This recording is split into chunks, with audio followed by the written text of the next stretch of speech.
What's up, everybody? Welcome to another episode of the Simple Dad Podcast. I am your host, Quincy Forte, and I am joined by Mr. Remon.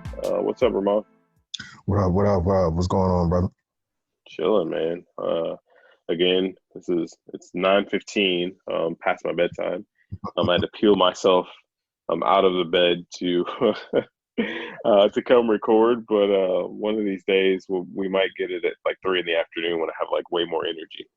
Oh man, I'm not too far away because I haven't been sleeping much this past week.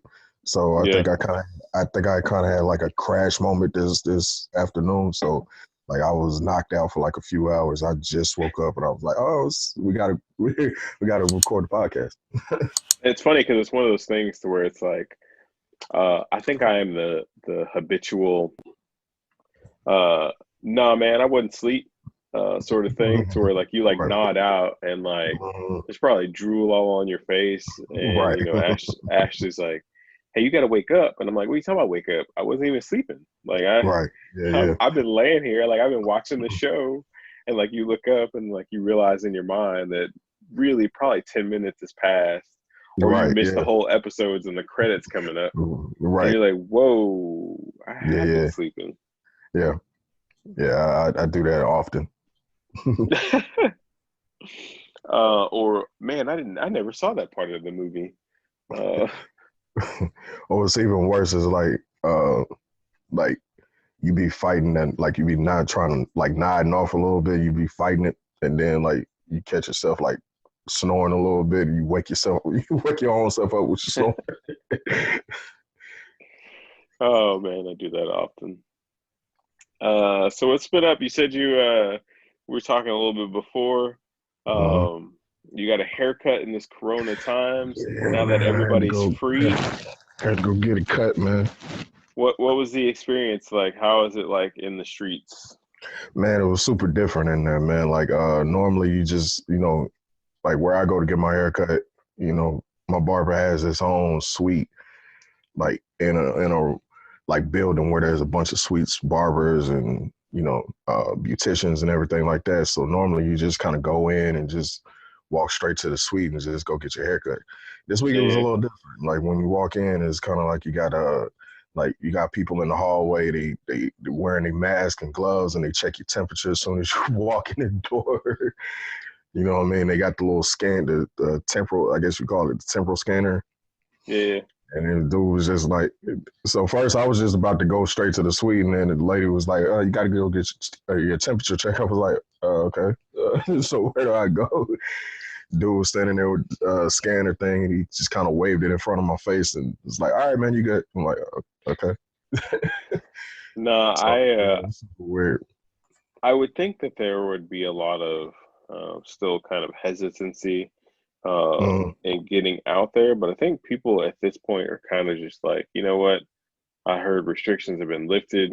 They're probably paying attention to the numbers like a lot less. yeah. Um, Trump said that he's like, hey man, we can break the band up, like the COVID-19 task force band. We can break them up like the Temptations, and we can have like with Eddie Ruff, like, like off doing his own thing in the Five Heartbeats.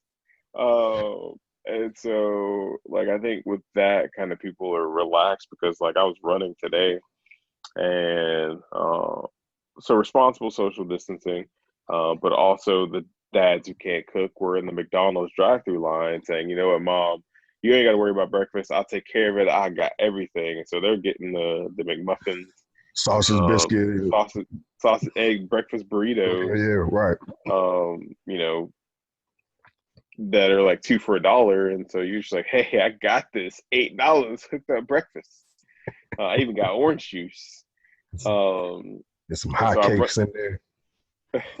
and I'm running past those people into the downtown of where I live, Mm, and there's just like this little cafe downtown, and the seating is kind of like small and close together. It's like a home style cafe. It is mm, packed. Like mm, everybody's taking their mom out to breakfast, and I'm like, yo, we're still in the same time that we were in last week. Like nah. nothing has changed. except Nah. Trump has said, "Hey, let's just start opening back up. It's all good." Uh, um, and then I thought that was the pinnacle. I thought that was the tip of the pyramid. But then I'm driving by, and we'll say the name. I drive by Chili's. I think there was like three or four open spots.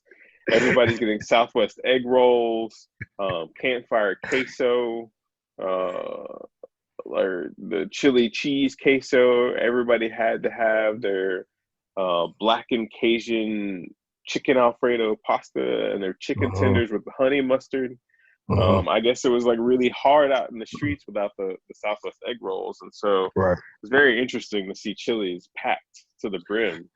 See, so that's interesting because the Chili's around the corner from where I'm staying at is like they I guess they have been open since like last Friday. And like I asked her, I did the curbside service or whatever. And like I asked the girl, she was like, "Yeah, we've been open since last Friday. Like it's still kind of slow in there. Like you can tell people are starting to kind of like warm back up to the idea of getting like of actually going inside, but it's still super slow in there. So I guess it's different. But I know like a couple of days ago when I went to go get my haircut, I went and stopped by my favorite pizza spot, and like I'm trying to be responsible going there with my mask and the whole nine. I walk in like nobody has their mask on and people are sitting down eating. I'm like, oh, okay. If nobody else is going to do it, I guess I can take my mask off. Wow, wow, it's a whole new world out here. I guess we just forgot about it. Yeah. I mean, people's memories are super short. I mean, it's like I think people are just so excited about not having to be in the house all the time anymore. So I think as soon as they open things back up, I think people are just going to kind of like go back to normal, like as if everything is normal.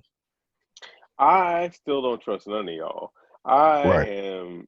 I might not wear a mask. I might wear a mask. Depends. And especially if I have Andrew out with me. Like we had to take him to get his eye checked out the other day, and I kind of wore a Uh, mask in solidarity, uh, just so that he would, you know what I'm right. saying, and Right. understand it.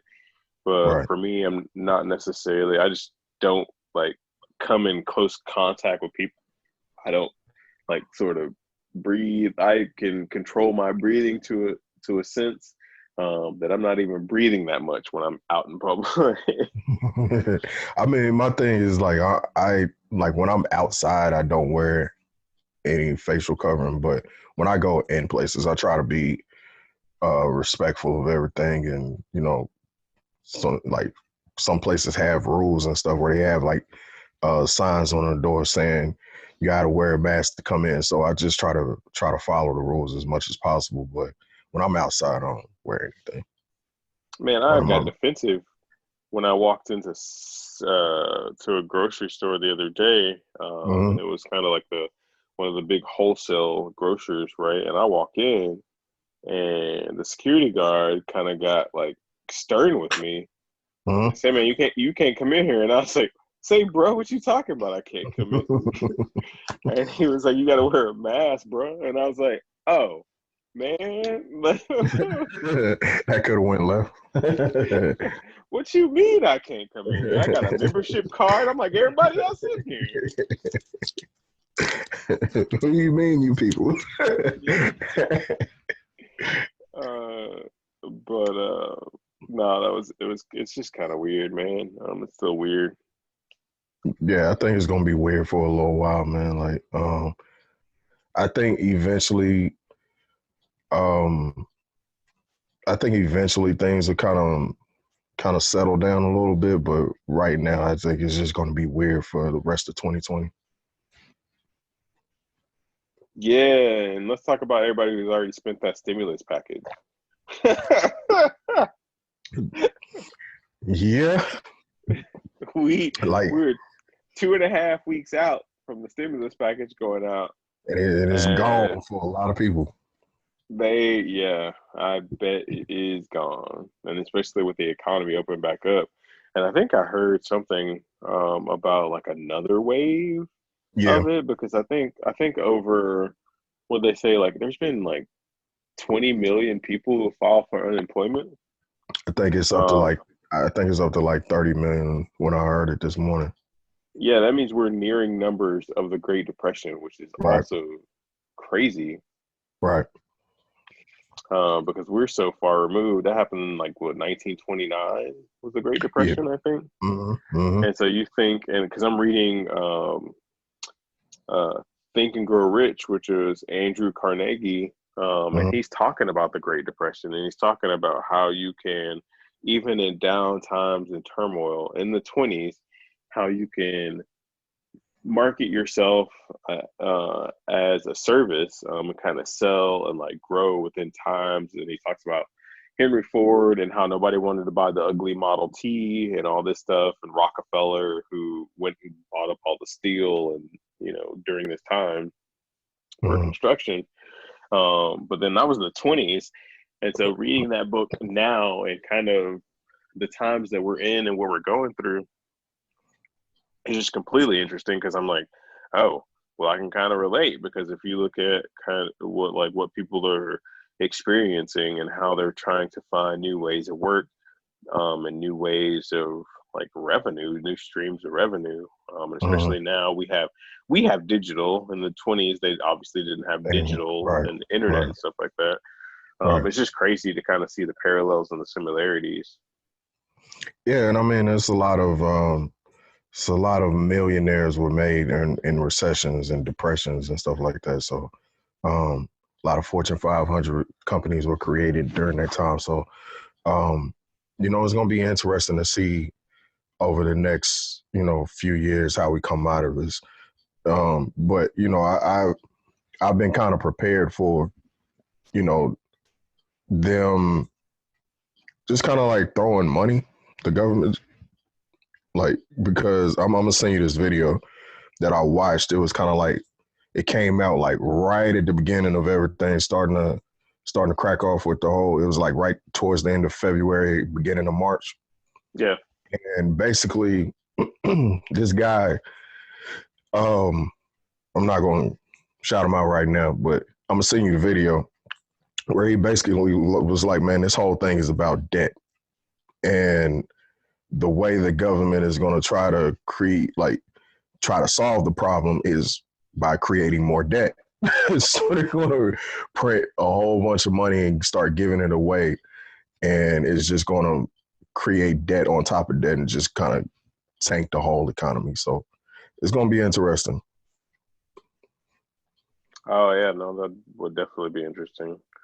And especially if we look at a leader who has seen business ups and downs, financial downturns, but then Bankruptcies also and uh, bankruptcy, who's got a million, lost a million, got a million again, and to see um, how it kind of plays with house money. Like you always play different with house money when you right. don't have It's not your anything own to money. lose. Yeah. Right. Yep. But with my money, like I go in that thing with $20. Right. I'm like, yo, I just lost $20. I'm out. Like I'm not playing. I'm not playing no more. Right. I'm done gambling for the. I'm done gambling for the year. I lost $20. Right. I mean, that's kind of like how like when you see guys like all these celebrities and stuff. This is what I figured out. When you see like all these celebrities in the strip clubs, like Hmm. throwing money, that's like the club gives them that money. So they're not actually throwing their own money, they're throwing the club's money. Oh yeah, they get like 10,000 for the walkthrough, right? Like you Right, for your right, appearance, and you're like, oh well, let me just throw this 10,000, and if I right, leave with 1,200, I'm right, still up because I didn't right, come here with this right, 1,200. right. But then I mean that kind of you talk about economies that kind of gives a misperception. And then you have people who don't have money, Who don't really have um, money and they in there throwing them their own money. right? Yep. And then they're like, why am I broke? Like, why am Right. I still living in this place, and why am I still barely doing this thing? Hmm. So no, that's interesting. We'll have to have a whole nother episode about economies. I know, right? Uh, yeah. So, I guess we can get into the topic for today, because it might take a little while to kind of talk through. Kind of Um, unpack it a little bit. yeah. So, recently, two gentlemen from Georgia have been arrested um, on the murder of Ahmaud Aubrey. And so, if you're not up on the story, we'll post the kind of a news story in the link of the show, in the show notes. That kind of talk about the case. And so, basically, the breakdown is February 23rd. African American male was jogging in a neighborhood around where he lived, um, and uh, he was fatally shot while exercising, while jogging. So the story originally was that he was a suspected breaking and entering suspect, and this was kind of a citizen's arrest or takedown. And during the time in the investigation, like a day went by. So February 24th, the guys were let go, and they were told, hey, we're looking into this. Um, but right now, while we're still investigating, we're not seeing you guys as a flight risk. So we're going to let you guys, kind of exist while we investigate. Backstory is one of the gentlemen worked with the Georgia Police Department, and at some point, the Georgia DA, District Attorney. And so that may have had something to do with how that investigation was handled and how these gentlemen were kind of let go. More recently, there's been a public outcry and outrage 3 months later, and it is now May 10th, and I believe May 7th or 8th. May 8th, the guys were actually arrested and convicted with the murder of Ahmaud Arbery because of a video that surfaced um, of Ahmaud jogging in the neighborhood. He's seeing the two gentlemen in a truck. One gentleman hopped out, had a shotgun. Ahmaud attempts to jog around the truck, the vehicle, and then you hear a gunshot, and then you see. I haven't watched the video, but from what I'm told, you see Ahmaud kind of um, fighting for his life, Mm-hmm. essentially, and giving the dudes hell because Mm-hmm. he didn't want to go down without a fight, right? Mm-hmm. Um, and so later it comes out that it was not necessarily uh, self defense. It wasn't. Uh, he wasn't robbing anybody. It wasn't a burglary. He was just a black man who was jogging in a neighborhood that was known to not be accepting of African American males, but also within regards, it was still close to his house. It was just a neighboring neighborhood of where he lived in a particular place in Georgia. Um, so we'll start there and talk about that. Um, but we'll talk about it in relation to how that kind of hits home um, with me. And so I'll stop there and kind of get your thoughts on it, Ramona. I know you had maybe a different take on kind of what happened. So initially, um, like the story that I heard was that um, I know you said they thought he was like a suspected home invasion suspect or whatever, but initially the story that I heard was that what they told the family was that he was shot while breaking into somebody's home, Yeah. which is like a completely different story, right? So initially, that's what they told the family, that he was shot and killed while he was breaking into somebody's home. And then the story changed into, oh, he wasn't actively breaking into somebody's home. The two men who shot him and who, they saw him walking by somebody's home and they thought he might have been the person that's been behind the home invasions recently, and then they pursued him. Okay, well, that's completely changing the story. Second, first of all. Second of all, um, they just kind of because they kind of marketed it as a citizen's arrest in the state of Georgia. What this is, from my understanding, is that in order for a person to be able to make a citizen's arrest, um, you either have to have actively witnessed a crime, or you have to have like reasonable doubt. Meaning, if you hear a gunshot, right, and you turn around and you see somebody laying on the floor bleeding, and then you see somebody standing over them with a gun, and you see the barrel of smoking still, that's enough reasonable doubt to assume that this person just shot the person that's laying on the ground. So at that point, you can pursue a citizen's arrest, right? Right. So, you know, under the Georgia's law, this wouldn't have been acceptable as a citizen's arrest because you didn't actively see him breaking into somebody's house, nor do you have reasonable doubt to, Right. to assume that he's breaking into somebody's house. So technically, this is very similar to the whole Trayvon Martin thing, where um, you know you assume that this person is a criminal because of maybe their appearance, Right. and you pursue them as if they are a criminal, not knowing whether they are or not, and you just treat them as such.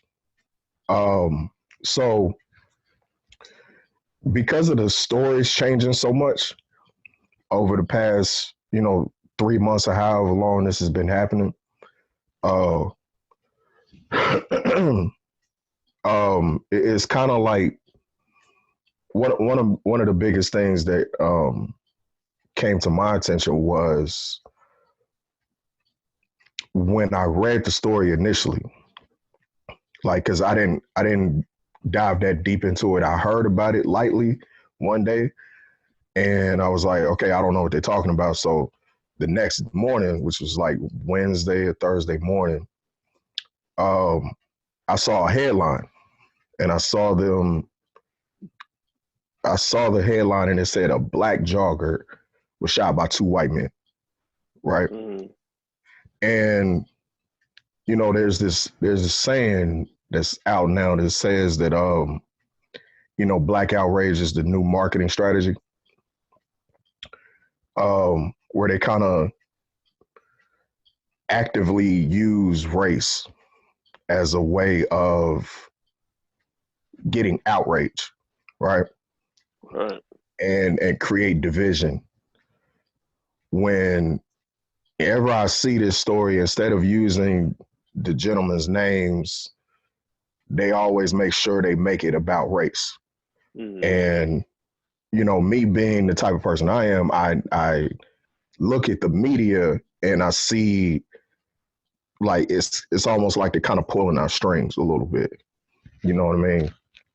So, and I was just having a conversation about this yesterday, and I just thought that was real interesting how they're intentionally using race in this story, and I don't want us as a people, meaning particularly black people, to act out of emotion in this situation. Like, let's be smart and think about this like intelligently and strategically, and figure out how to navigate through this situation. You know what I mean? Yeah. No, I feel that. No, I mean, like there's been all kinds of posts online.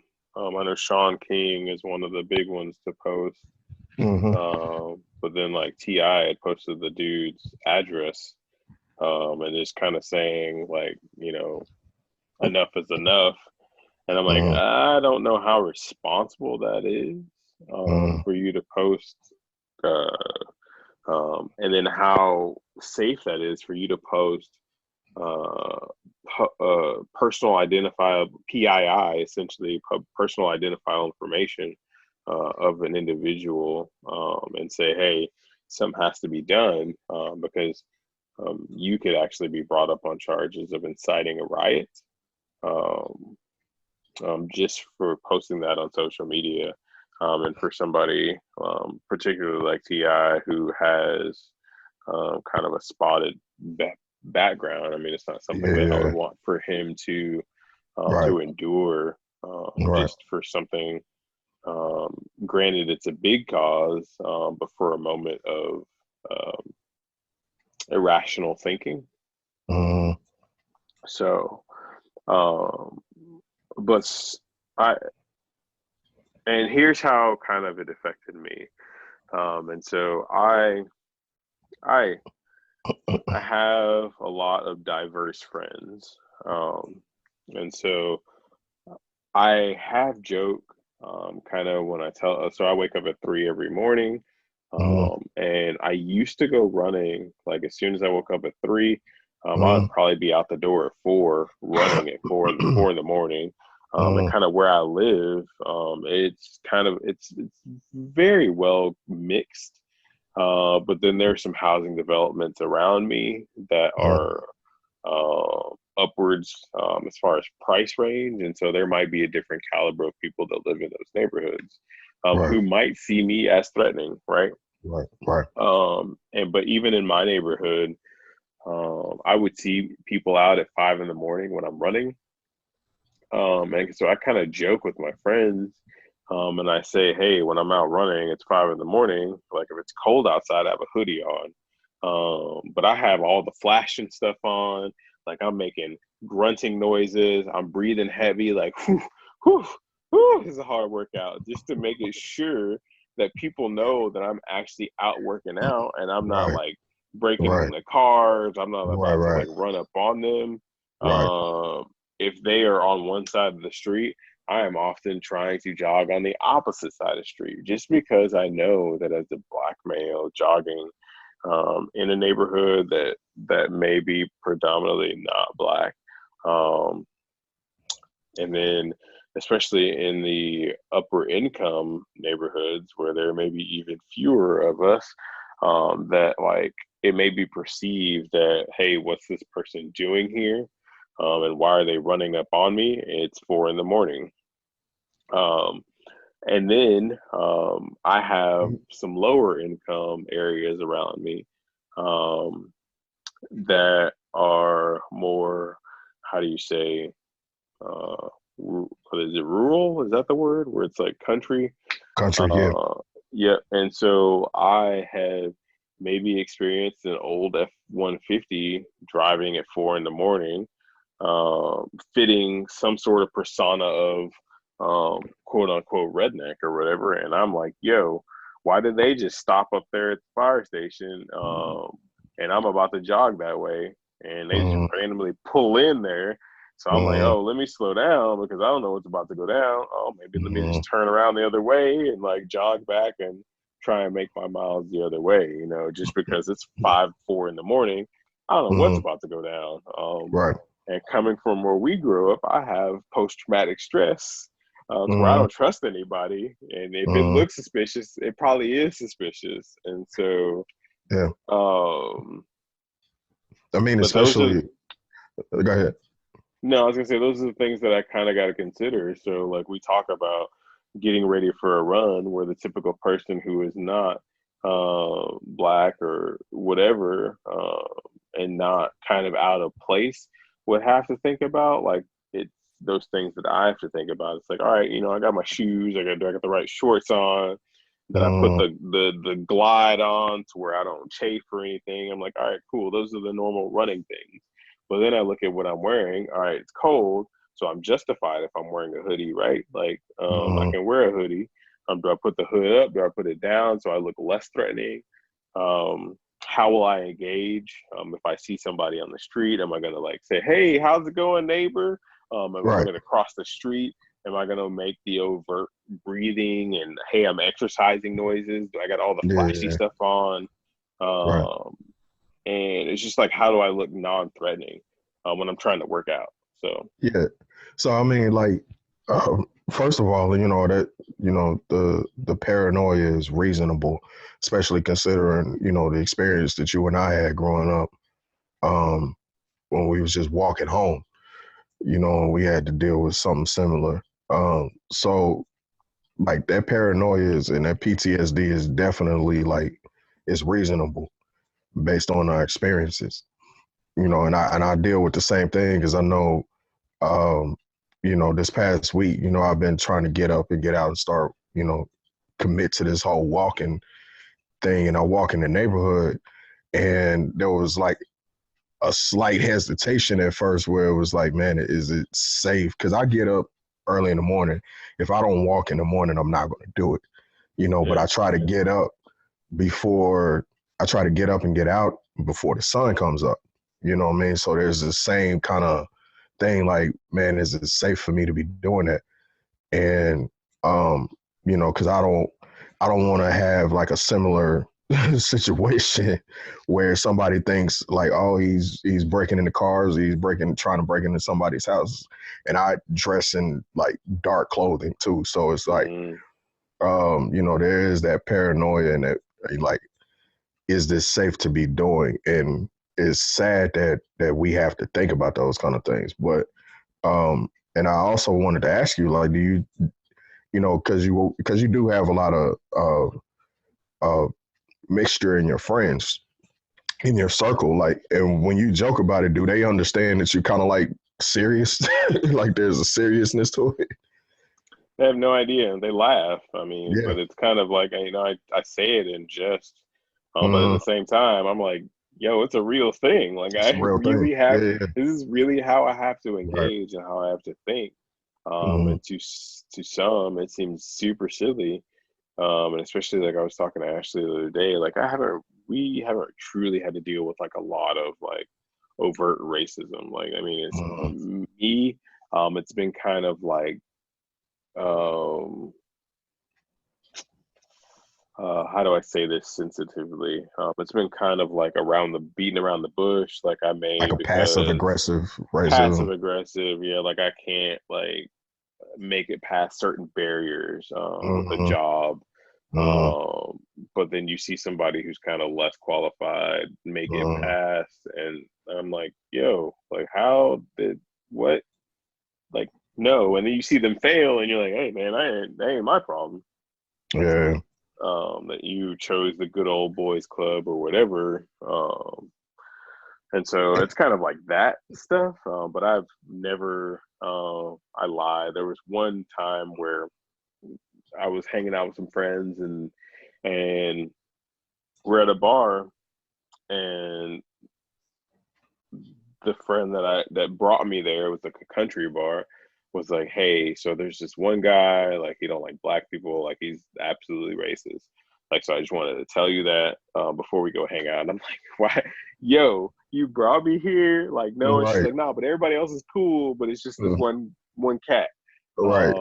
And so I just made it a point to just only talk to that dude, like, because I'm like, yo, Yeah. if he's racist, I kind of just want to, Right. pick at him and figure out, Right. Yeah. what Yeah. it's about. But then kind of at the end of the night, like he never said anything like completely like out of line to me. And then at the Mm-hmm. end of the night, he's like, you know what? He was straight up. He's like, I really don't like black people. He was like, but he's like, you're pretty cool though. And I'm like, he's like, you should come Mm-hmm. hang out with me. I was like, no. I was like, I'm drawing the line there. Like we can Right. be Right. cool here, and like you can Right. understand that we can interact and engage. Right. But I am not going anywhere with you, just so you Yeah, I mean, it's kind of like I don't like black people, but you're one of the nice ones. know. Yeah. Like, yeah. So I mean, and I just kind of want to touch on like real quick because like both of us have worked in corporate America. You still do, and um, even in workspaces, how we have to be mindful of how we present ourselves, how we carry ourselves, and like I remember working in corporate America, and it's like working in advertising where people are it's a lot of type A personalities in there. Mm. And it's a lot of like people get, let's just say that things go on in advertising that don't probably don't go on in any other any other field of work, right? Right. There's a lot of things that go on in the office that are normal there that aren't normal in any other workspace. And you know, I realized I was having conversations with one of my coworkers one day, and I was like, man, you know what? It's interesting that kind of everybody here kind of like really gets to be their full self, and I have to kind of like cater who I am, like my personality to this place, if that makes sense. Like it's okay for everybody else to scream and yell at people, right? But I can't do that because if I do it, I look aggressive. Them doing it, they're just being expressive, right? What is it? It's like the movie Tropic Thunder, where they're getting onto was it Ben Stiller, or is it Mm-hmm. Ben Stiller, where like you can't go full retard because that like messes Mm-hmm. up like your whole thing. Right. Like so it's that whole experience, and it's kind of like I mean I agree with you because I'm kind of in a similar industry, um, but I dress super preppy for the most Mm-hmm. part, like khakis and polos, and I mean that's kind of like we went to Lake Highlands, and like Mm-hmm. me and you are completely different with dress and stuff like that, but at the same time, like the crowd that I hung out with, they wore khakis and polos, and even when I went to North Right. Garland, they were wearing khakis and polos like on the Right. regular, and so like Right. I feel comfortable dressing like that. Right. But then I'm at a place to where people are wearing flip flops and shorts, Right. and Hawaiian shirts, and I'm like, Right. I'm wearing my khakis and polos, and they're like, "You got an interview today?" And I'm like, "What do you mean? What should I be wearing? Like, I Right. like wearing Yeah. this." Right. Um, but so with like all of this stuff going on, it kind of Mm-hmm. leads me back to how I raise or how we raise our kids, and so um, just with the idea of race and how you engage, uh, I feel like that I have to be extra conscious of, um, like you said, the expressive emotion piece, just because uh, our kids are mixed race. Um, I feel that they're always going to be seen, and you can correct me if I'm wrong, but I feel like they're always going to be seen as black. Like initially, people may be like, "Oh, well, I don't know what you are." They're gonna look at Mm-hmm. my kid's hair and be like, "Oh, it's not like black people hair or whatever," Yeah. Right. or Because you're they not like dark, right. so Right. So I mean, because the way Andrew and Marley look is like um what you call racially ambiguous, I guess. hmm It's like where initially, if you're just looking at them, you wouldn't be able to tell what they were, right? Um, because of the hair, and because of the light complexion, and um, like they could be Spanish, and you just wouldn't know, you know what I'm saying, just by looking at them. But some of the features would definitely come out, and it's like you know I think overall society would look at them as two black children. well, and especially if they get angry or expressive, Right. they're Right. going to be automatically, I feel, pigeonholed into, "Oh no, Hmm. you're black now, like you just acting Right. ghetto." Right. Yeah. Yeah. Um, and so with that, and it's sad to say that I feel like that we have to sort of raise them in the avenue that, hey, um, it's cool to express yourself, um, but you kind of have to regulate and be more understanding of how you express yourself than others, right? So Right. you can get angry, but it can't go to, oh, I'm angry and I'm about to throw stuff, or I'm Right. angry Yeah. and I'm about to act up in public. You have to be angry, but then be like start to analyze your surroundings, and it's kind of hard to teach a 6-year old, hey, you can get angry, but you can't get too angry. And the reason why is because you have darker brown skin, and if you get too Mm, angry, they see that as more threatening and stuff like that. And and but we're completely honest with them, and I'm like, dude, like honestly, because you're dark brown, and I'm telling him this at 6, mm, people will see it differently. And mm, there are some people out there who will react um, very negatively and impulsively just because of the color of your skin. mm. And I think it's important in telling him that to, be mindful of, like you said, being mindful of your surroundings, but also being mindful of people's reactions. Um, you know what I mean? Because be aware of people's body language. Like you can tell when people start to feel a little uncomfortable or threatened. To maybe your expressiveness. You know what I mean? Like they can, like you can watch people's facial expressions, people's body language, and you can tell they're starting to get a little uncomfortable. And at Mm-hmm. that point, it's very important to kind of like dial it down a little bit. Um, you know what I mean? And not necessarily. And I think one thing is, um, I've always kind of tell people to, you know, it's logic over emotion, right? And we have to be able to express our thoughts and our feelings without the emotion involved in it, right? Mm-hmm. So to be able to tell somebody like, yo, this frustrates me when you do this without being expressive of the frustration, without showing anger, right? Or this bothers me when you do this, or this hurts me when you do that, without showing the actual emotion. You know what I mean? So being able to um, verbally explain how you feel without showing the actual emotion, if that makes sense. Yeah, no, it makes complete sense. Um, and so, um, yeah, that's, I mean, like I said, I don't know that I'll ever have kind of all the answers Mm, with that, but it's just um, how we position them to maneuver um, now and kind of explaining to them because I mean, until now, we've never really said, hey, you're mixed or hey, mommy's black and or mommy's not black, mommy is white and daddy's black, right? right, right. It's just, I mean, he's just seen family.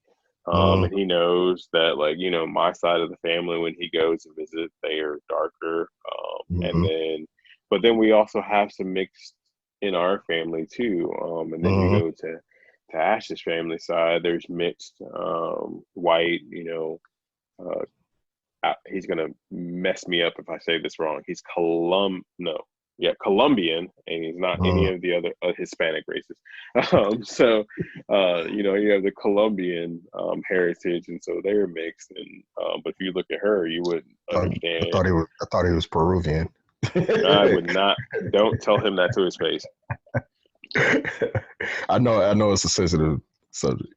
I said Cuban once, and he said, "What did you just say to me?" And I was like, "My man, they both start with C's." All right. It's like now I got to cut you. Yeah. Um, but I mean, it's kind of like he sees it. Like there's just mixed kind of all over, and so for him, it's like that's how we're supposed to be. And so he's never really seen anything outside of, hey, different colored people can be with different people. Um, and so it'll be interesting to, I guess, as he grows up and as he gets introduced to like rap music for specifically, but then how hip hop culture interacts. There's gonna be a lot of words that he's never been around or understand the context of that. He's gonna have a lot of questions for me when he comes Mm, back. And so right now that dynamic isn't there just because of the kind of music they listen. Like we're listening to Taylor Swift. Like there is no like I mean if Taylor Swift drops an N bomb, then like we have a whole other conversation to have. Right. but but but yeah, like it's just I think it'll be an interesting bridge to cross when we get there. Yeah. And especially when he experiences his first bout of sort of racism, it'll be like, what are you talking about? Like, my mom is this, and like she's never Mm, expressed those types of emotions hmm to me. But then it's like, will it cause resentment just because somebody of his mom's shade expressed that kind of emotion to him? Man, I would suggest watching this interview. I don't know if you saw it. Sway interviewed Tommy Davidson, Mm, and comedian Tommy Davidson was, adopted by a white family. mm, Um, so in some cases, he was the only black person in his neighborhood. In some cases, and also like at some points he was, the black kid with, and he felt like he had to protect his white family. You know what I mean? When he was around black people. So I think that's a pretty interesting dichotomy that you kind of have to deal with. And I would suggest you watch it just to see his white adoptive mother, how she explained it to him. Um, and just understanding that some people on this side are going to not like you because of the color of your skin, and there's other people that's on that side that's not going to like us because of the color of our skin. You know what I mean? So just watching how his parents kind of managed balancing that, it's real interesting. I think I watched part of that, but then like more recently, I was watching. Have you seen the Dennis Rodman 30 for 30? No. So I've been watching, like, obviously I've been watching the MJ, The Last Dance. Um, I haven't watched any of that yet. yeah, you're doing yourself a disservice if you haven't watched it because it's I've super I've legit. heard I've heard a lot of very interesting things, but I mean it's a lot of it is like stuff that I already know because I'm like a huge basketball fan. So I'm pretty sure it's not like a whole lot of information in that I don't know, but I've heard a lot of interesting things about it. I didn't know about the Scotty contract situation and like the reason he sat out Yeah, like stuff and like all that that. stuff. Yeah, It's well put together. and I and But it, then and it's not like I haven't been watching it just because I don't want to. It's just I haven't gotten around to it. yeah, no, I mean, well, it's probably good because I think what episodes. So this is May 10th. Episodes 7 and 8 go Mm, live, went live tonight, and mm, then nine. So they've been releasing 2 episodes a week, and so it's kind of been like a tease. mm. So it'll probably be better if you could sit down and binge watch all 10. Just Yeah, because after I watch two, I'm like, yo, like I need more. like I want to know what happens next. Yeah, Like why are you leaving me hanging? and so all the way up until now, episode 7, he hasn't wore 4-5. This is the 2-3. This is all the way up until the time he initially retired, went and played baseball and all that stuff. The the Um, whole, the whole John Paxton, B.J. Armstrong era. well, so you get into a little of that before he retires, but yeah, it's that Right. whole era. Yeah. Uh, but so no, I started watching the Dennis Rodman 30 for 30 kind of as a Mm, buffer in between thing. And mm, there's a lot of stuff about Dennis Rodman that I didn't really know, kind of about his upbringing. But one of the things that they talk about is kind of how Dennis went to live in Southeast. He went to Southeast Oklahoma after moving from Oak Cliff to play basketball. And he was kind of adopted mm, essentially by this white family in mm, Oklahoma mm, because of this little kid that he was mentoring. And um, like I didn't know that, but then you also see kind of the resentment of his mom uh, for like kind of the white family. But then there was a lot of acceptance of Dennis, like in this like small town. Like they were like, oh, the 6'8" black guys coming to live with us. And then one night the mom got mad and she said, you N-word, you need to stay in your place because Dennis Rodman said, Miss Shirley, you got a big mouth. because she was mouthing off because she didn't like how Dennis was hanging out with like these white girls, and I was like, "Yo!" And like he just like took off, but he didn't take Mm-hmm. off because of the racial slur. Like his understanding is where he came from in Oak Cliff, everybody called each other that. I mean, then for him to be called that by another race, he was like, I don't. It never really affected me. But then so he ended up going back, and that family ended up, still uh, being a huge integral part of his life. Um, Mm-hmm. but I thought that was interesting because he was kind of naive to the fact of like racial tensions and all that stuff. He was like, it was just a word that was used, and he's like, it was used by our people and it was used by their people, and so he's like, I just never let it affect me. I think I saw a little bit of that because I do remember they did like a bio, um, like a biopic on Dennis Rodman like a long time ago. So I think I did see a little bit of that. It's just interesting, man. I mean, and it's kind of how,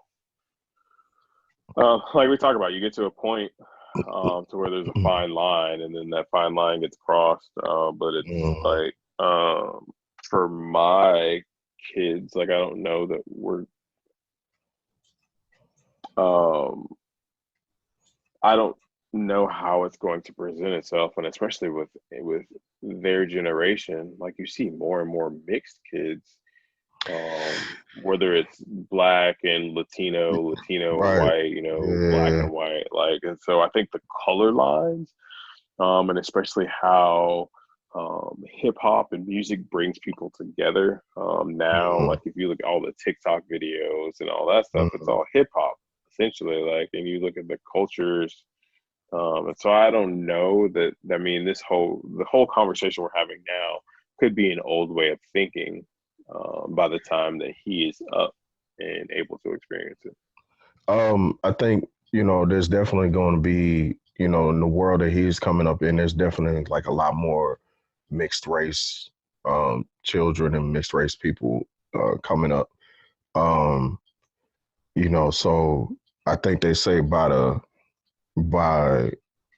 2040, like the majority of the country is going to be brown. So, everybody's going to be a lot more, this is a lot more mixing and mingling of the races now.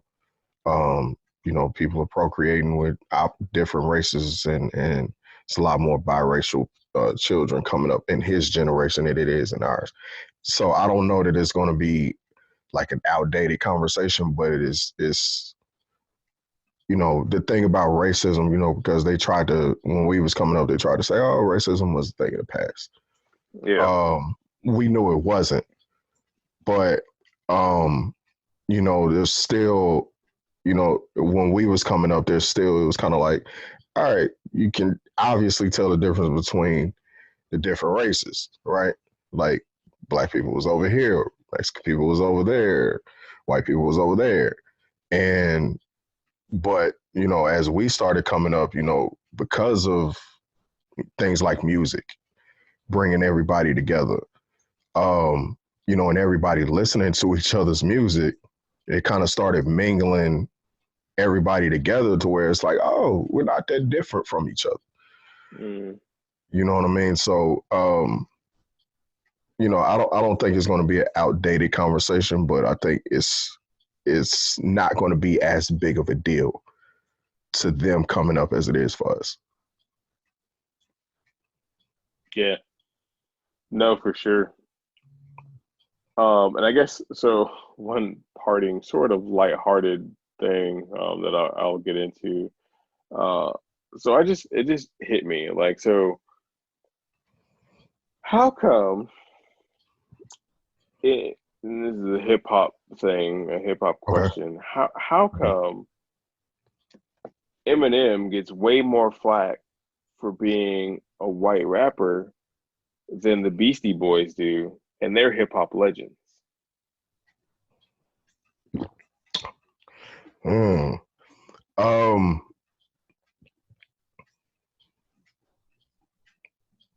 that is a good question.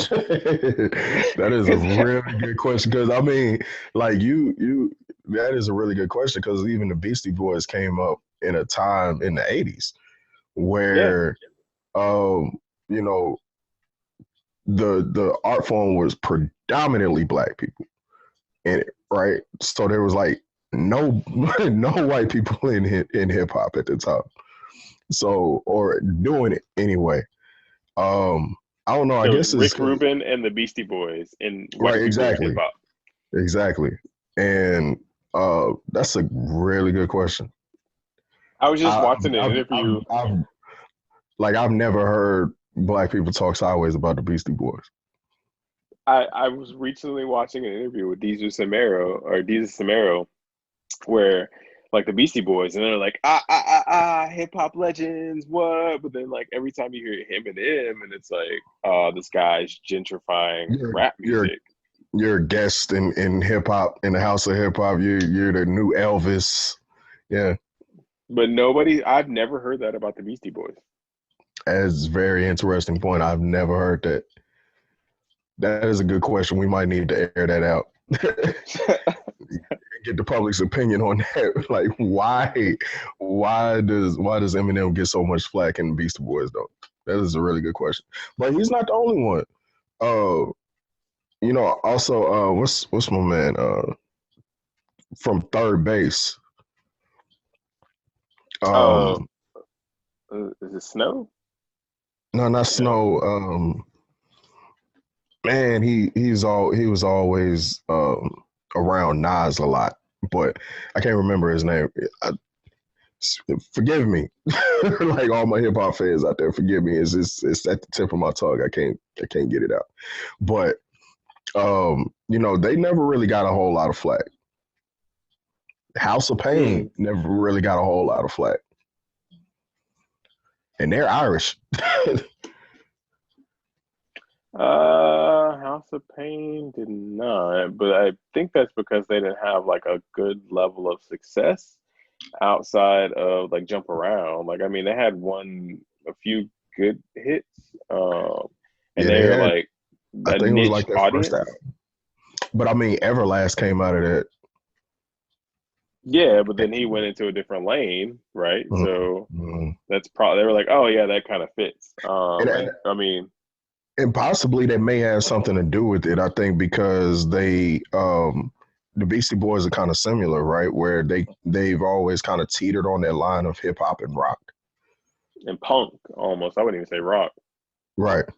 So maybe that has something to do with it, and the fact that Eminem he's never really ventured off into the rock lane. He's always kind of is been I'm a hip hop, like I'm a hip hop artist, and that's it. I don't know. Maybe maybe that goes back to Tropic Thunder, where you never go full something. Like you do. I think we just found the title of this episode, Tropic Thunder. Tropic Thunder. Yeah, man. But all right, cool. Yeah, so that's a thought that kind of pops into my head. And these kind of thoughts pop into my head when I'm running all the time, as I'm talking to myself with different accents. So yeah, this has been another episode of the Simple Dad podcast, uh, where we're learning how to be the sensei and the Padawan all at the same time. I've been your host, Quincy Forte, and Remon. Appreciate you, bro. Thank you, Have a sir. good night. Likewise, brother.